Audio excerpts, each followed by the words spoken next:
Military historian Lynette Nusbacher explores how the Allies find themselves on the brink of defeat in North Africa. She investigates one of the key weapons in Britain's hard-pressed desert arsenal. But they soon discover its limitations.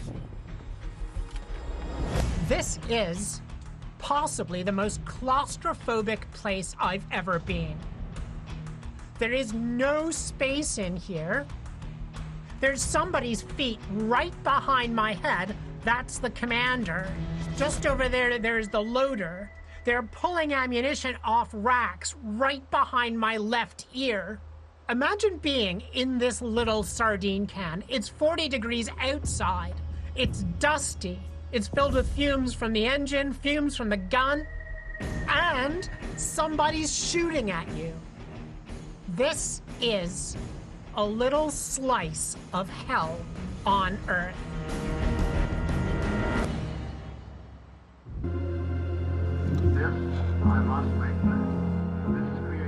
Dwight Eisenhower didn't trust Colonel Nasser, but Dwight Eisenhower didn't hate Colonel Nasser.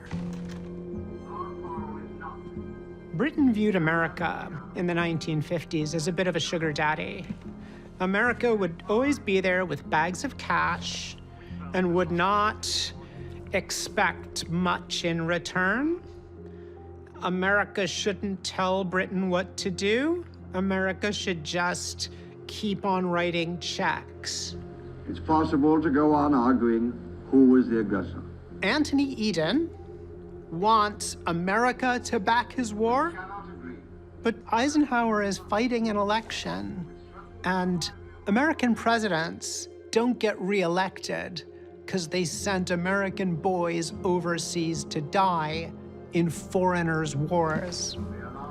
We're going to go down this recruitment funnel, examining what we find with the help of a former intelligence officer and former security advisor to the British government. So they're using this as a filter, right? So people who want to consume a certain kind of message about the war in Iran will subscribe to this, and they'll self-select. So this is the first cut. It responds to the payment question.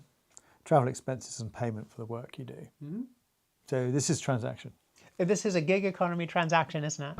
Military historian Lynette Nusbacher investigates the unique network of Nazi bunkers hidden in the forest. The Zeppelin bunker is a major communications hub for the German armed forces. There are 22 kilometers of these pneumatic tubes throughout this headquarters. You'd type out an order on a typewriter, you'd put it into a little capsule, and it would suck through the tube and end up on the desk of a communications person. Hitler's army chief of staff, Heinz Guderian, is stationed here at Maybach 1. He is going to try to keep Hitler's regime going as long as possible. Guderian plans to launch a series of counterattacks coordinated from Maybach. Hitler, though, has no intention of joining his generals. He's been residing 35 kilometers away in Berlin since January. Military historian Lynette Nusbacher investigates what the Soviets are up against. Once you get across just the other side of it, there's the Reichstag building. The other side of that is Hitler in his bunker. In the early hours of the 29th of April, they make their move. There's going to be no preparatory bombardment. They're just going to go for it. The Russian soldiers all shout, "Hurrah!" and they come running across the bridge, and the Germans press the button to blow the bridge. Berlin had been turned from the vital, sparkling capital of the German Empire into a vast smoking funeral pyre for hundreds and hundreds and thousands of people. And it was only a small segment of the death toll across all of Europe. The war is ending here in Europe, but in the Pacific theater, it's still going on. Japan is showing no sign of surrendering.